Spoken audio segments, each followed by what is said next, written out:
But it is a profound relaxation. There's a deep sense of ease that we didn't even know was possible. We don't know this relaxation because the tension is so chronic. And then we identify with it, as you were describing this, this kind of sense of contraction. That must be who I am. And if that relaxes, I'm no one. And that opening to being absolutely no one and no thing, in that openness, an essential life shows itself.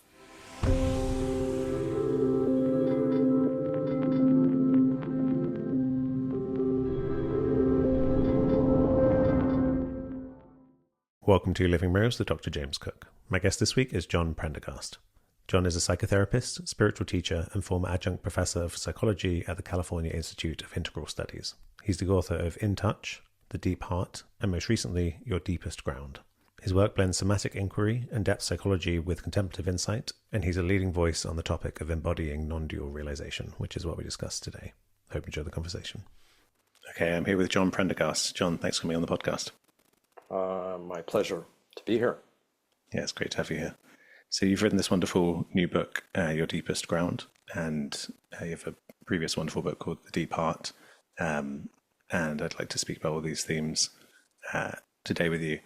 And I wonder if to begin with, we could talk about your background in both spiritual teaching, non-duality, but also therapy, and bringing those together, because that's something where there are a lot of different opinions, I guess, on how those come together. I'm of the opinion that that's a wonderful marriage, as I know you are as well. So I wonder if you could speak to that. A broad topic. Right. So if I go on too long, please interrupt. Both have been very interesting. I would say the kind of the spiritual part has been the steadiest and the earliest, and there were kind of intuitions of openness, quite spontaneous when I was a boy, and then puberty came, and all of that was forgotten, and then I began transcendental meditation when I was 20, and the second time I sat, which is a kind of effortless mental repetition of a mantra, that sense of great space opened up again. So it was like, wow, I'd forgotten it, and here it is, and so it was initiatory, and just like remembering, recognizing there is this deeper dimension that is easy to overlook and forget about, and yet is quite compelling when it reveals itself. So I became an ardent meditator, a TM teacher, and I thought having a technique and a view was sufficient. Meanwhile, I was a rather anxious human being, not when I'm sitting in meditation or on a course, but put me, in contact with someone new or a group of people I didn't know, and I would just notice, the old anxiety coming up, even though I was a calmer person with meditation. So I knew I had unfinished business on a psychological level to attend to, but there was also a pull to find a teacher, a guide, and that was very intuitive, because I thought, I don't need a teacher, and I don't even want a teacher. I can do this myself. But something else began to move in my mid-20s, and it became a very compelling question, like, who or what, where is my teacher?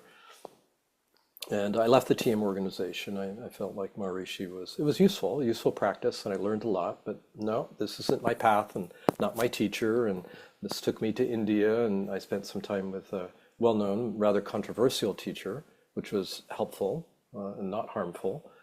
But and reading, and I was drawn to the Indian tradition for unknown reasons. It just seemed particularly resonant for me, and so I was kind of into Vedanta and meditation. And then I had a remarkable dream in my early 30s. I was 30 years old, actually, and a dream, it turned out, of Nisargadatta Maharaj, and it turned out it was a month before he passed away.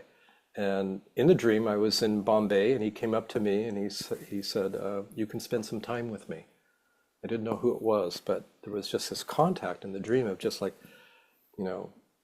being lucid in the dream and knowing myself as infinite awareness. And so anyway, Maharaj's book became very kind of a guide a guiding light for me. And it was 81, 83. I met Jean Klein, the European sage, met him here in the Bay Area, San Francisco Bay Area, and immediately felt, here's my teacher.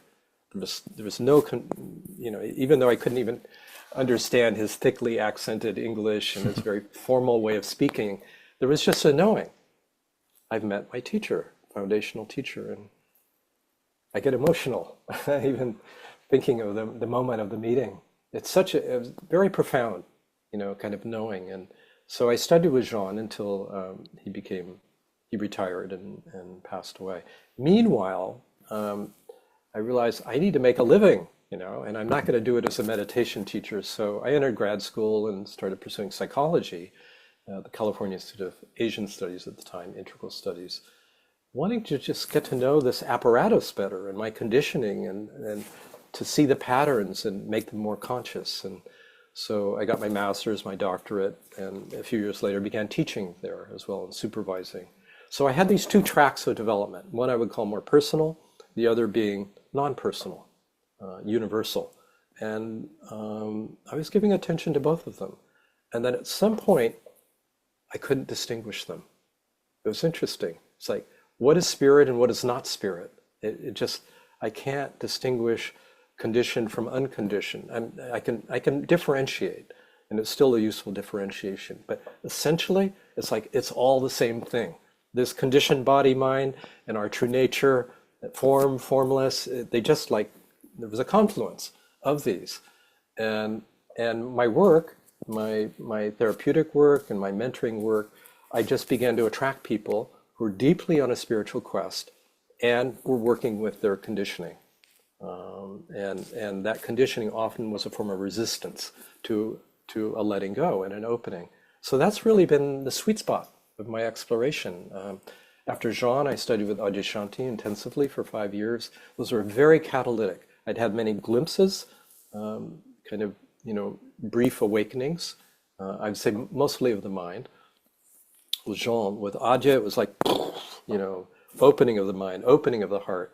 And then I realized I don't need to go to retreat anymore. It's just, and I don't need an active teacher or guide. It was really, the process had such a strong momentum, it was just continuing. And the movement was of descent. And this descent, this is the last 20 years now I'm speaking of. And Adyashanti does speak of this kind of existential grip in the gut. And that really helped bring attention to that. But that piece has been unfolding over the last 20 years. And this kind of descent of awareness through the mind, through the heart, into the guts, into the pelvic bowl, down into the legs and feet and below. It's just like I've been drilled down by some unseen force in order to it feels like to embody this understanding in my very ordinary life. And I feel like my life's very ordinary. I just took out the recycling bins, a little while ago. And whatever, it's our ordinary human life relationally and in terms of our planet, and to really deeply and viscerally sense that this is all an expression of our deepest nature. And so I work with people in helping them identify resistance to opening. This is really what it's all about. And very often that resistance localizes in the area of the heart as unworthiness, lack of self-acceptance, lack of self-love, and then on a deeper level, the fear of annihilation. And really you've read the book, that's kind of my thesis, that the main obstruction to the descent of this awareness is this deep fear of letting go and being nothing, and learning how to be with that and understand that. Right. Yeah, I love that orientation of the personal and the impersonal not negating each other, because there can be this transcendent orientation in some non-dual individuals that negates the personal. Very much so, with very strong consequences as a result. Right. And so everything you articulated then sounds wise to me in terms of you just don't need to do that. It's all non-dual. So it's everything that's showing up is it expressing as this. And Adyashanti, I think, is a real outlier in terms of 20th century teachers, in terms of his power and his like kind of pointing.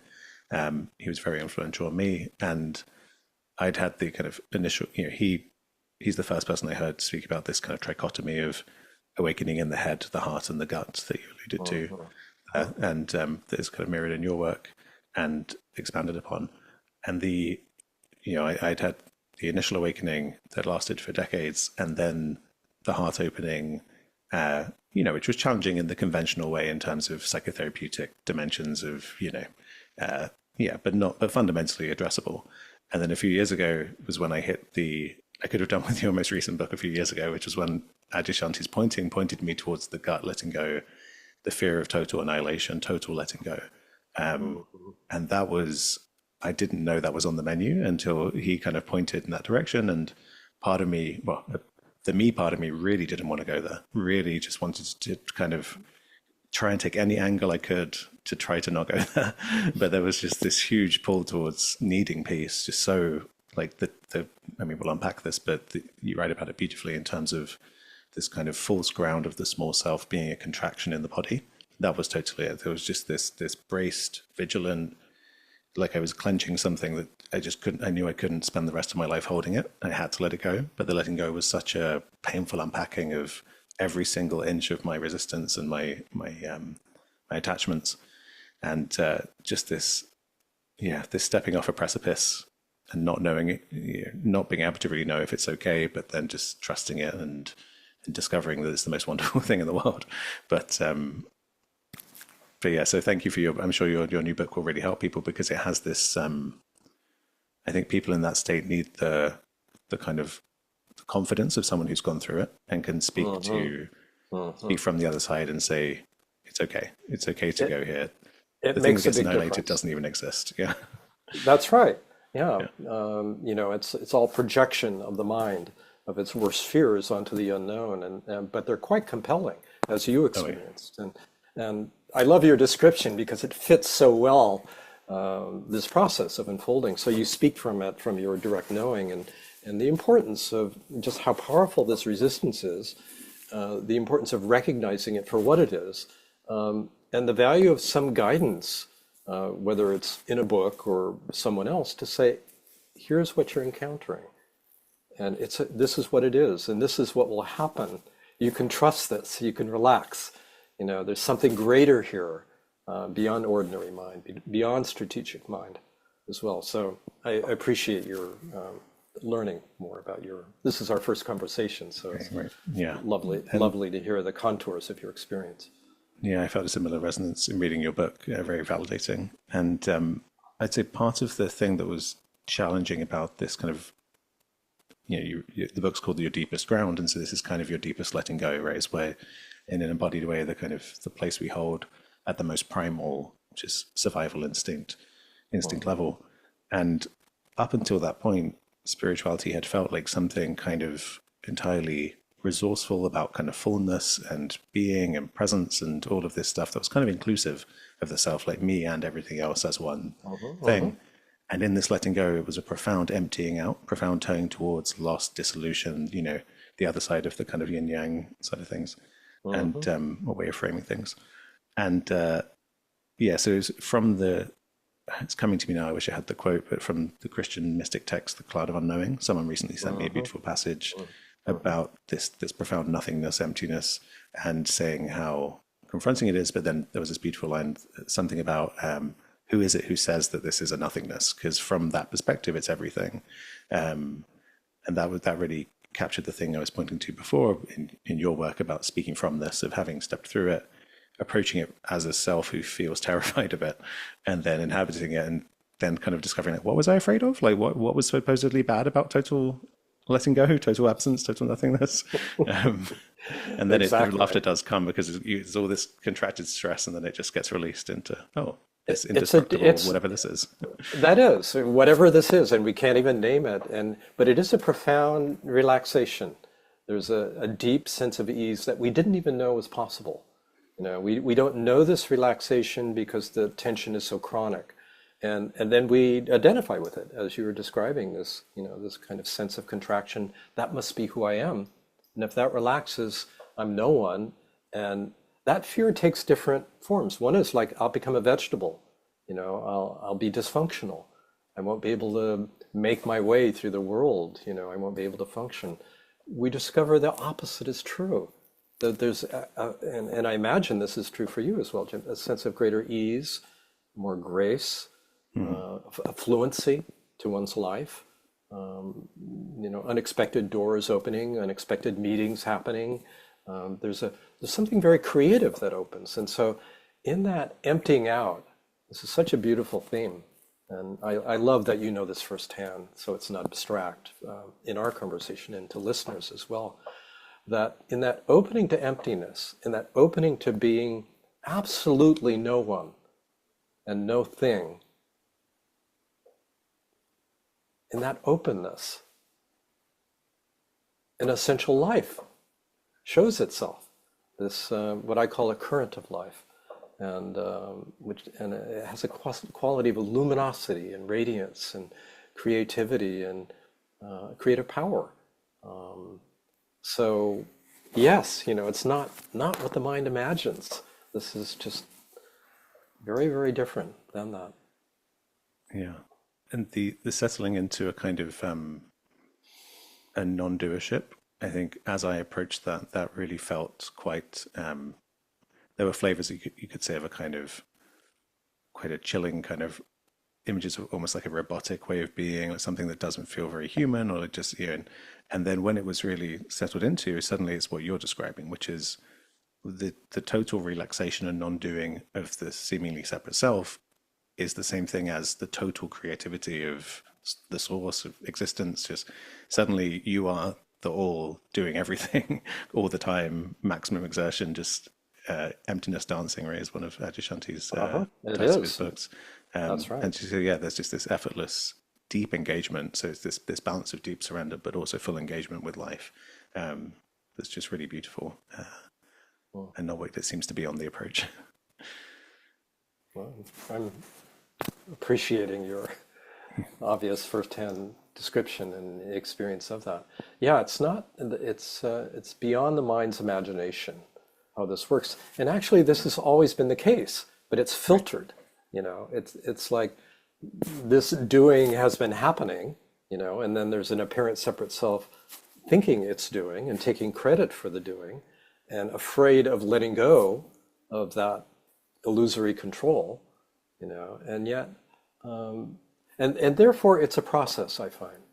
It takes, and I talk about this in the book, it's an acclimation process. It's like we're so geared individually and collectively to rely on prefrontal cortex, strategic mind, being in control in order to survive.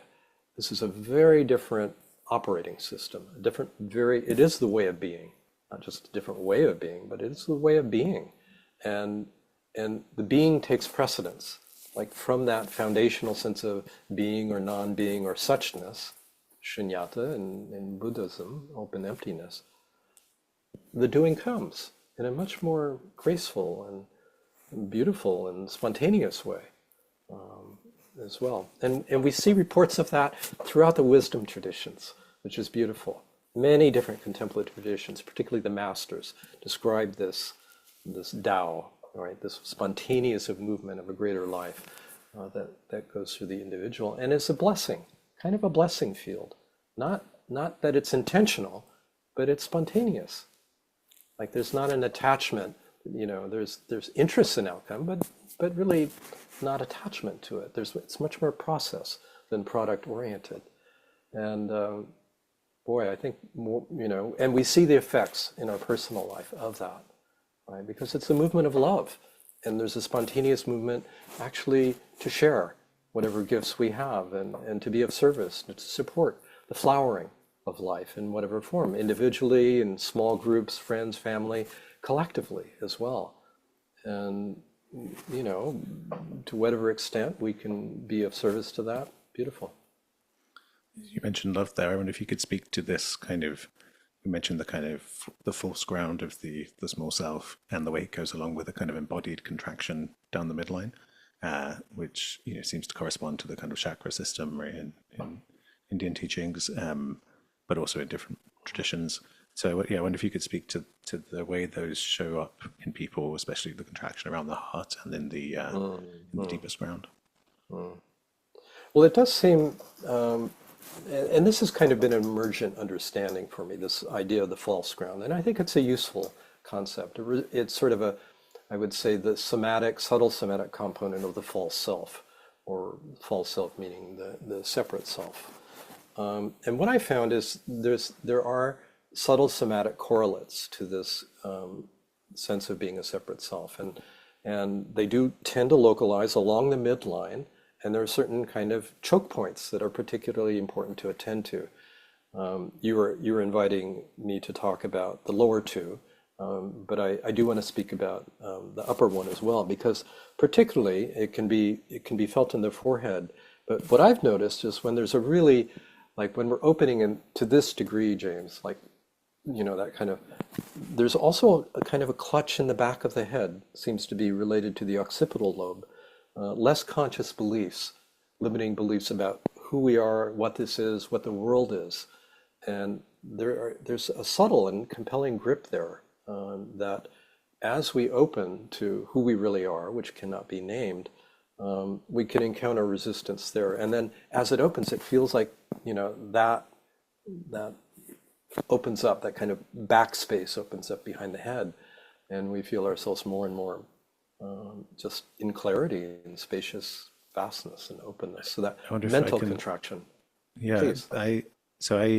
my initial awakening was at 14, and then by the time of 19, I had this very intense stabbing kind of pins and needles pain on the back of my head where you were gesturing, to the point that I got an MRI and everything was fine, and it went on for months, and none of the medical doctors knew what to do about it. I've not actually spoken about this before, but it was only recently that I've been hearing things like this, and I was like, I wonder if that was a kind of energetic releasing that wanted to happen in relation to the awakening, but there was a lot of trauma, and so there was a lot of clenching. I had extreme somatic tension, so I think the system managed to somehow lock it back down again. But yeah, I was just excited to share about that. Yeah, exactly. So I run into this fairly often. So this is kind of an area of subtle but very important contraction related to generally unconsciously held beliefs about oneself and the world, our self-worldview. And as that releases, there's like an opening there. So it's worth noting because it's common. And I do believe that experience you're having is related to that. It wasn't physiological. When Aja talked about his opening, he said it was like his brain being rewired. And I do think, in terms of neurological correlates of consciousness, this is Yeah, happening. definitely. It affects the whole psychosomatic structure, and of course the nervous system in the brain. And so this is, definitely both hemispheres, prefrontal cortex, but I think the occipital lobe and other areas, of course, of the brain are affected. And I suspect this is what you were experiencing and others do as well. Right. So as I've written, it feels like a helmet comes off, and particularly the back of it, particularly, and the viewing slot opens up, and we're moving out of a viewpoint into view space, where it's harder and harder to localize the apparent perceiver. We feel ourselves as spacious awareness, perceiving ourself in form. That's kind of the awakening of the mind experience. So for the heart, contraction, there are different levels, and I do talk about this in my prior book, The Deep Heart. There's psychological levels often that go back to childhood, where we take on the influence like sponges of our parents, and either their material that's been undigested we absorb, or it gets expressed more directly, and we begin to feel like something's wrong with us, or we're flawed, that we're not acceptable as we are, that we are unworthy of being loved. There are many iterations of this kind of that sense of lack or flaw seems to be kind of fundamental. That's on a psychological level, but it's very deep.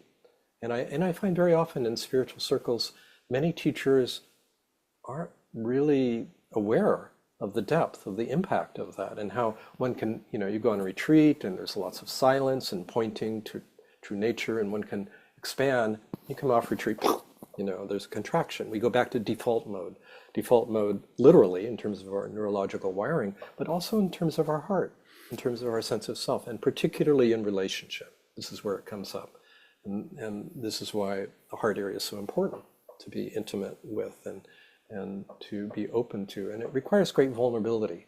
I find, because we protect our hearts. And there are different levels of it that we protect as well, human levels. And so there's contraction on a psychological level. There can be protection of a level I call a soul level.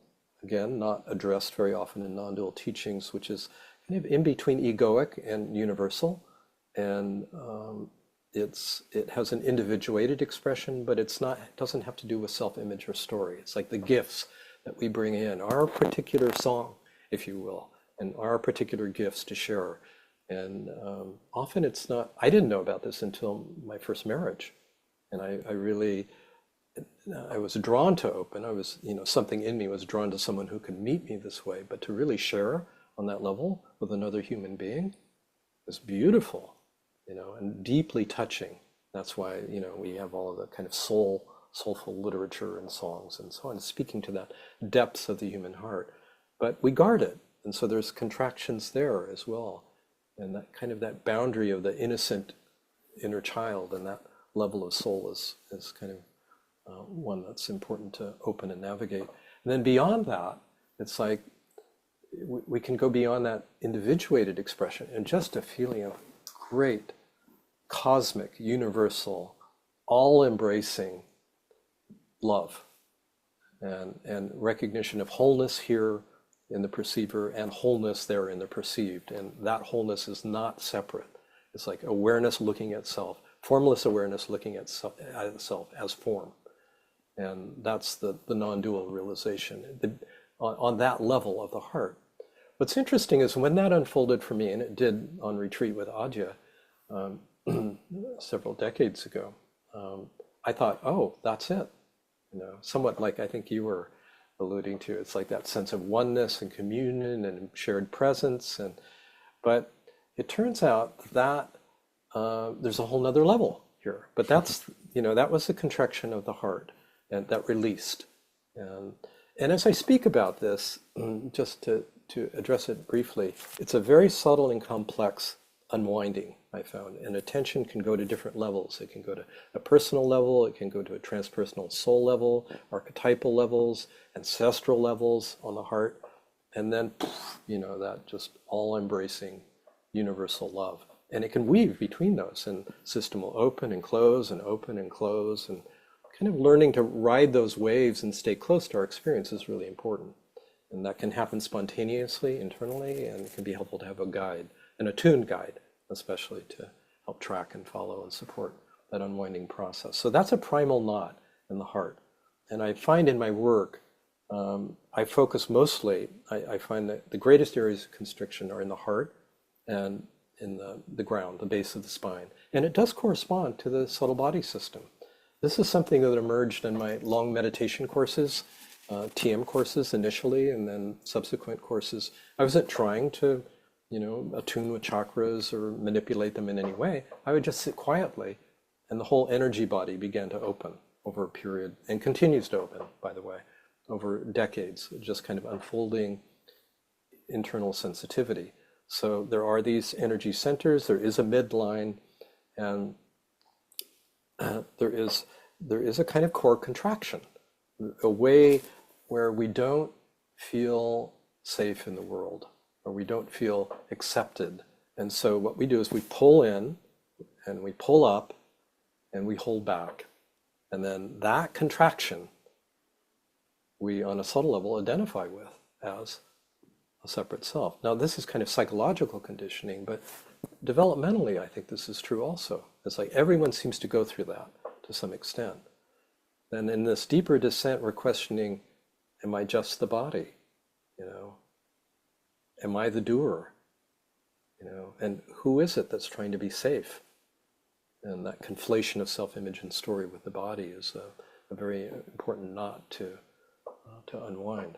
So anyway, I'm kind of in a general way riffing on your question, but please help me along here, James. Yeah, that was great. And the way in which you mentioned that we identify with the tension, that may be interesting to unpack for people, because there does seem to be this way that the embodied stance in the world, say vigilance, contractedness, ready to respond from a kind of preemptive fearfulness, and the psychological beliefs that that's an appropriate, that you are a thing that needs to be defended.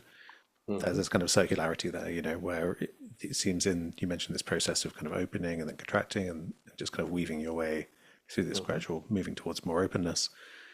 There is this kind of, we're not just talking about getting a massage and letting go of the tension. There's this whole psychological apparatus that is feeding and maintaining those dynamics.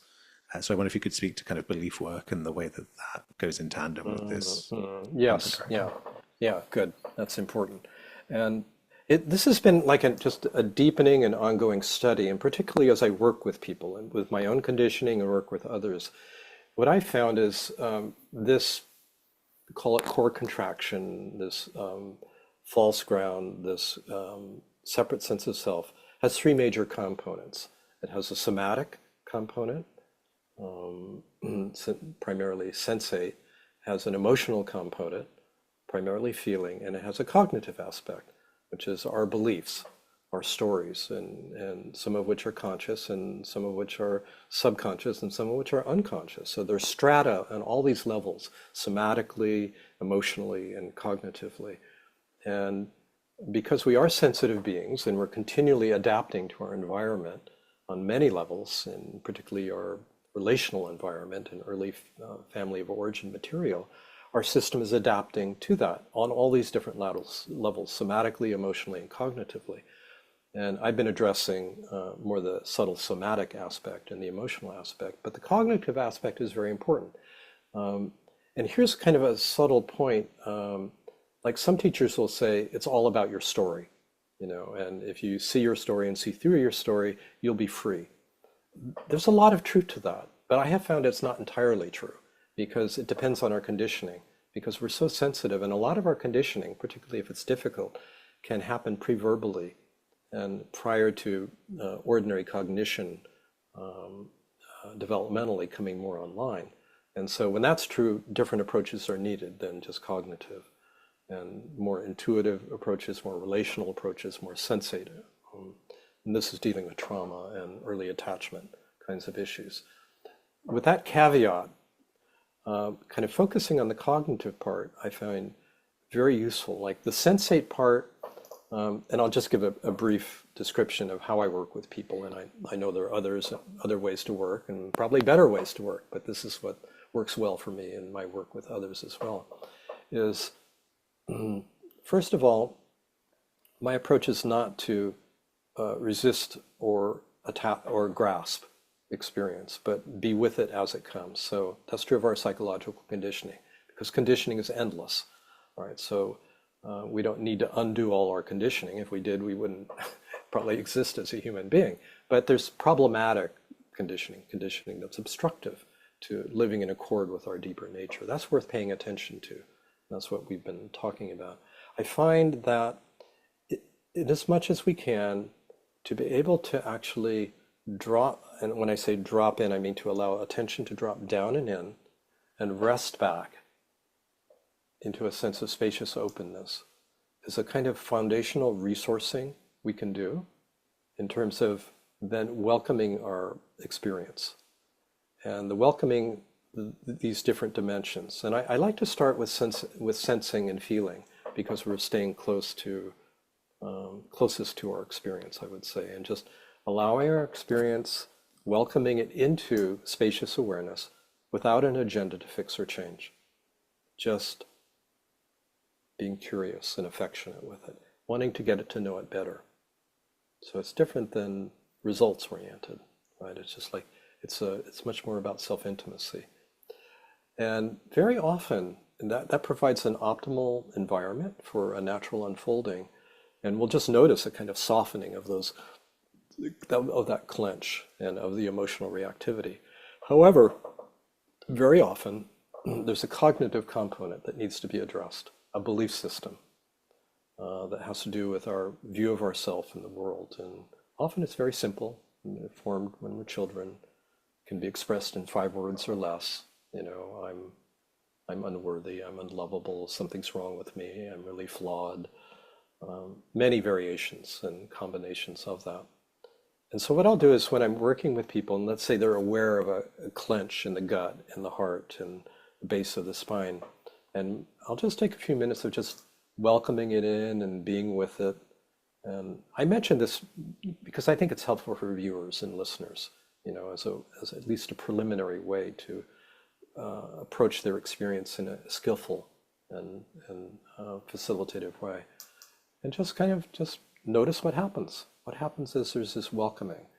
Often there's a shift and a softening, a kind of melting of that, core contraction. Sometimes there's not. And usually when that's the case, there's a belief that's involved that kind of holds the contraction together. And so I'll ask, what's the belief that goes with this? Let it come to you in a very simple way that I describe. And something will bubble up and you kind of check. It's like, is that it? Does that have a charge? It'll have a dissonant feeling to it. You'll notice the body clutching. You'll notice an emotional reaction coming, a sense of unworthiness or rage or shame or something like that. Okay, that's it, or it's close to it, or it's one of them. And then I'll say, let it go and just relax.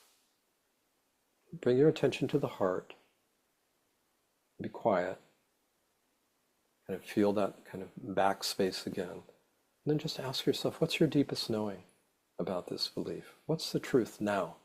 That now is important, because maybe the belief was true then, about their dependency or the unsafety or whatever. But what's true now? What's your deepest knowing about this now?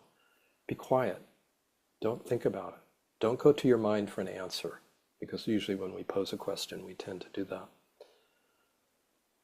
And it's just like we're attuning with a different kind of knowing, more intuitive, more direct. It could come as a felt sense, an image. It could come with words, a direct knowing. And if I'm working with someone, I'll ask them to disclose it and share it. But one can do this on one's own. Just what's my deepest knowing? Not to deflect it or devalue it or dismiss it, but actually let it in. And this is where I speak of it as the light of awareness entering the conditioned body-mind and infusing it with new energy and information, really, and allowing that transformation to happen. And that's where, in a way, the unconditioned meets the conditioned, and a transformation whole process will happen. So I may have the belief, and I'm unworthy. So I'm just deeply flawed. What's my deepest knowing about this now, this belief? And just get quiet. It's like, that's ridiculous. It's irrelevant. It has nothing to do with who I am. Like that will just like bubble up. And I'll say, let that in. Really let yourself know what you know. And maybe tears will come and maybe some trembling will come. The trembling is a release process, and then there's like, that there's some relaxation of that contraction, more openness than in the system. So that's I describe it as meditative inquiry, and one can, there's a very ancient tradition of meditative inquiry, and Ramana Maharshi had his Who Am I? This is inquiry. It can go to different levels. One could be to that kind of essential question of who or what am I really? To sit with that. What is my deepest nature? Don't think about it. What's the deepest nature of the heart or the ground? Or there are many variations on these existential questions, essential questions, but it can also be directed to particular beliefs. It's like, what's the truth about this? And then to be quiet. And this is something I've just sort of gradually developed and uncovered in my work with people. And with a little bit of guidance, it's a bit of an art. I find it to be quite useful. I think the universal nature of that appeals as well, in the sense that all beliefs are stories, and the problem comes in when we don't think stories are stories. We think they're literally true and real. And so if someone's had an initial opening, then it can be clear that everything's always taking place in wholeness, peace, freedom. And so if you bring that belief, that old phrase, I'm unworthy, or whatever it is, into this moment, and you have that invitation for, well, what's the deepest truth right now? I can imagine with pretty much any conceptual string of words, there could be a dissolving of like, oh, well, that's just a little voice saying some things that sound mean to myself, and what's that in the face of this freedom and wholeness that's here now? If there's that initial opening and recognition, I can imagine that being kind of powerful across the board. Very much so, and it is across the board because that can be a holding place in the psyche in terms of fixation, of attention and identification, and that can be a key actually that unlocks that contraction and emotional reactivity, and you can just feel it. You'll know, that it is important because the bodily sense, the felt sense, will be one of relaxation, a kind of melting and opening and enlivening. These are subtle somatic cues, or clues rather, that the system is opening in a natural and healthy way. When it comes to that letting go at the deepest level and the kind of pointing people in this direction, this may be a kind of intimate question, so feel free to not answer, but I imagine that in some cases there could be quite powerful transference in terms of the ego, the self structure raging against this process. And then if you're the person pointing, all of a lifetime's worth of what you hope to get out of your parents, or where you felt wounded and failed, I can imagine that all being put onto the person who's sitting in front of you. So I was wondering if that's a phenomenon that exists. It does, and it's certainly well known just in the psychotherapeutic relationship that happens, transference, the projection of archaic elements onto the authority, so-called authority figure.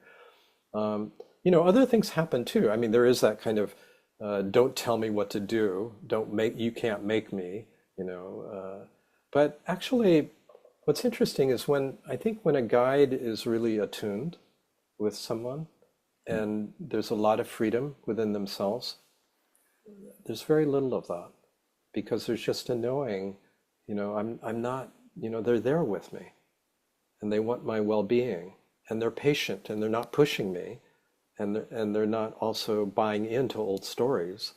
And it's very interesting. It's like that kind of normal dualistic relationship shifts. And so there's a quality of, on the one, mentor-mentee, the mentee feels supported, feels an intimate contact, but not an invasion and not an intrusion. It's very different than, say, a narcissistic intrusion. You need to be this way and you should not be that way. There are no shoulds or shouldn'ts. It's just like a gentle meeting, intimate accompaniment, tracking, following, and a kind of dance, and so that those kind of power struggles rarely arise. And if they do, they can be seen quickly for what they are, and then dissolve. So that kind of ordinary transferential material that would arise in more dualistic relationships, particularly when the guide or the authority or the therapist is more remote and less disclosing, actually tends to fall away, I find.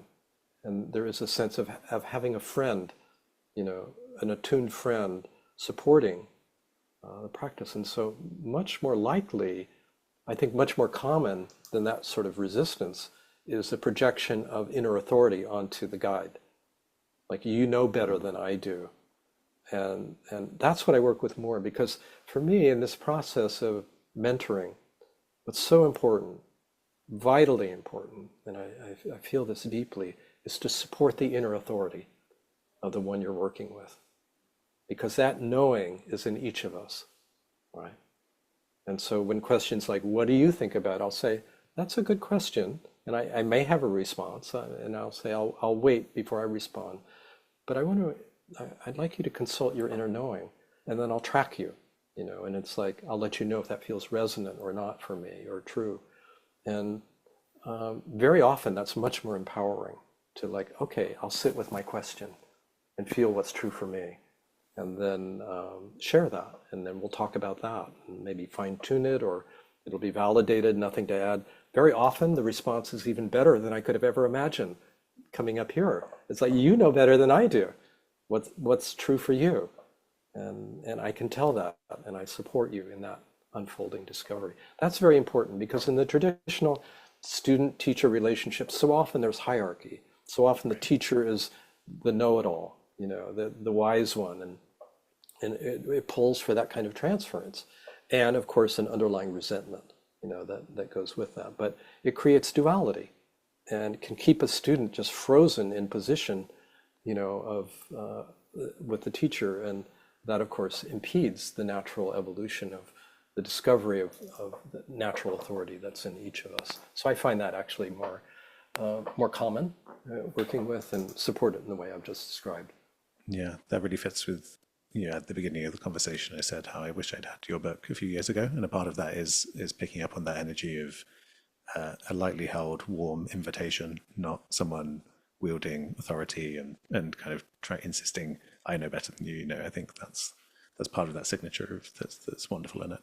And that I'm glad you mentioned that sense of inner authority as well, because to me, the synthesis of non-duality and psychotherapy, a big part of it, a big part of the wisdom to me is that an integrated mind, an empowered mind, a self that is, whole, is actually in a better position to let go than one that's kind of internally struggling with itself. And I think there can be a kind of a bypassing of that, and just thinking, well, if the self doesn't exist, we want to negate it. Why would we spend time working on the self? So I think that's a good, from my perspective, a good way of illustrating that. It is. It's an excellent point. Like our personal psychology, this particular body mind needs a certain degree of coherence and resilience in order to have a sustained openness on the deepest levels. And it will self-regulate. So we can have openings and, either on a meditation course or spontaneously or using psychedelics or whatever. And then, this happens. And then we think I've lost it or I've done something wrong. No, this is actually quite a natural process of integration. And there may be some aspect of the psyche that's resistant, a young part, afraid to be left behind, afraid to be annihilated, needing more tender and affectionate attention and embrace, just on a kind of more personal psychological level. And there's no hard and fast rule, but I think the general principle is, as you named it, a certain amount of kind of coherence in the system is needed in order to to have a stabilized sense of this greater awareness. So it's very important. And otherwise, what do you have? You have splits happening and ups and downs and then acting out of shadow material. And how many teachers have we heard, have been idealized and then fell off, their platform and because of unfinished business that gets, expressed in unhealthy power dynamics via money, sex, and power. Yeah. Right. Yeah, and then you mentioned before the kind of those hierarchical dynamics, and the funny thing is with the deepest release, the kind of what might from the outside seem like the deepest spiritual attainment totally feels like a non-attainment, or like like if someone's unclenched their fist and then you're trying to go around saying you're a special person because you have an unclenched fist. It's like, well, this is just the most natural, normal thing. It's the most mundane thing in the world. Which I think can be a disappointment for people as well when they've inflated something. They expect they're going to get some trophy at the end of this process. I mean, no trophies, no certificates, no headlines. Right. Yeah, just exactly. a relaxed and easy way of being, and all that idealization of perfect 100% bliss and so on. It's like, no, there's a quiet contentment, there's a naturalness and ease, a simplicity. These words really describe much more that kind of a graceful way of living for the most part, increasingly. Right. It's not it's like the mind says it's special, makes you special. It's the opposite. It releases us from the need to be special. We don't need to prove anything. We don't need to improve anything. Nothing to prove, disprove, improve, right? All those proving verbs kind of become irrelevant. And what that brings is just a natural freedom. And interestingly, and this is, maybe I'll just elaborate a little bit on this, in being open to being no one and nothing, we're actually free to be ourselves, whatever that means. Like freer of our image and story or identification. They're all held lightly. Our roles, it's all just held much more lightly. And so we have space to play, in a way, space to improvise, space to connect in ways that just weren't as easily available as before. Right. And when you write in the book about this kind of letting go process, there were things there that hugely resonated as well. One was you kind of invite in one of the practices to exhale and then to wait for the inhale to come by itself. And for me, this is something I did intuitively because I could, when I discovered this is around the heart opening stuff, that there was a kind of a gasping freeze response that was kind of chronic. Then I kind of confronted that by thinking, okay, I'm just going to, instead of the kind of egoic gasping, trying to manage everything, I'm just going to let that relax and then the breath will come by itself. And I did that for years. And it's only in the last year or so, it worked very well.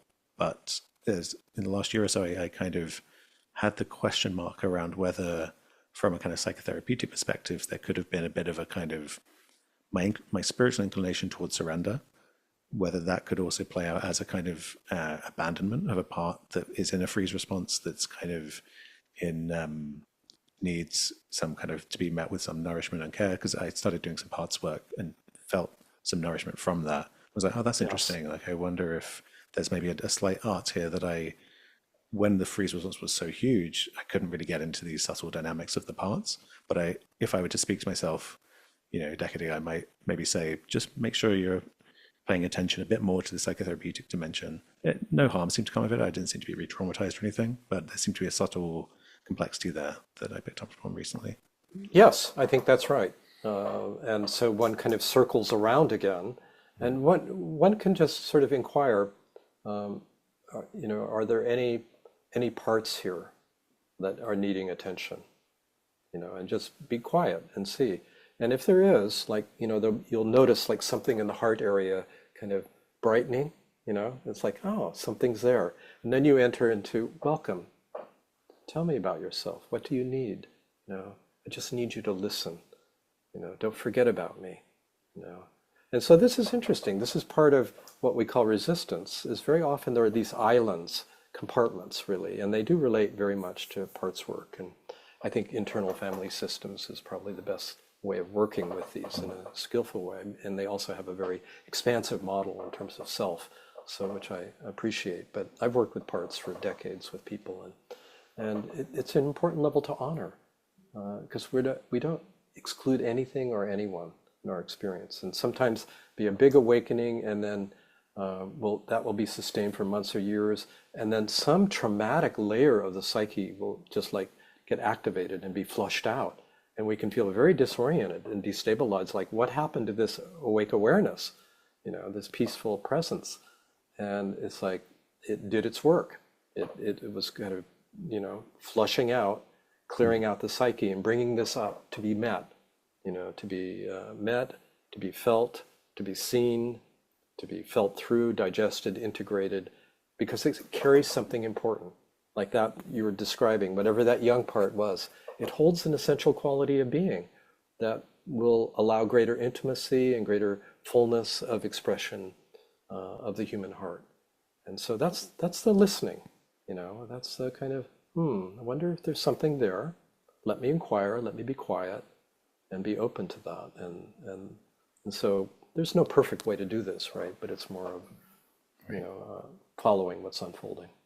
Yeah, and I think that's part of the empowerment piece is you step a bit this way, but that way, you make a slight mistake, you readjust, you learn. It's part of the kind of, there's no way to just put every single footstep absolutely right. Like that's not how life is structured. Does not work that way. Yeah. Yeah, and then it's much more like that. Yeah. When you were describing traumatic material coming up and being released, you illustrated it with your hand shaking.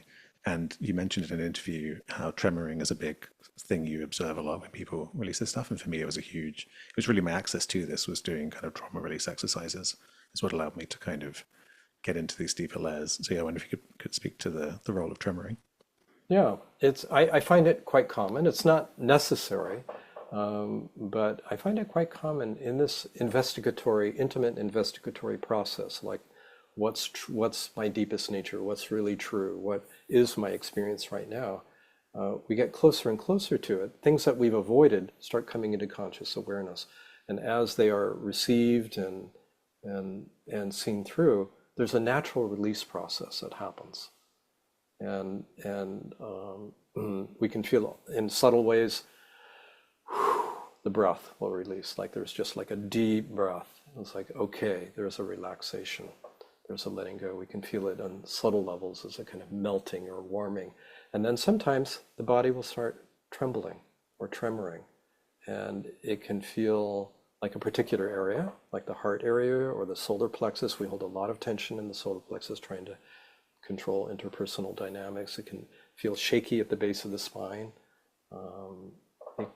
Generally, it's along the midline somewhere or along the entire midline. There's a kind of trembling or shaking. The mind says, what's going on? This is not good, I'm losing control.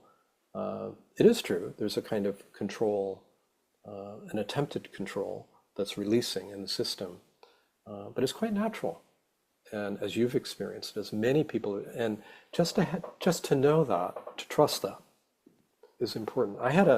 I've talked about it, and I'm not sure if I wrote about it, but about 15 years ago, when I was still working as a therapist, I had an interesting morning. It was the end of the week. It was a Friday morning, and my first client came in and talked about the fear of abandonment. Not unusual, and sort of we explored it, and there was a real depth, and after he left, I could just feel myself a little shaky. And it was a man, and the second person came in, another man. He wanted to talk about the fear of abandonment again. So we went into it again, and it's like, oh, this is touching something that I haven't fully met within myself. And after he left, I was like shaky in my chair. I didn't know if I could, do another. The third person came in, another man, talking about the fear of abandonment. This had never happened before. 3 men in a row talking about the fear of abandonment. I could barely function in that last meeting. I couldn't wait for it to be over. As soon as he left, I think it was not a very good session. Not my best work. As soon as the door closed and he left, I stretched out on my couch and I just began to shake and shake and shake and shake. And there were no emotions. It was interesting. It was all on a kind of subtle, somatic, physiological level, and I totally trusted it. I just knew something's releasing, and it will take as long. It'll be as dramatic as it needs to be. It'll take as long as it needs to be. Doesn't matter.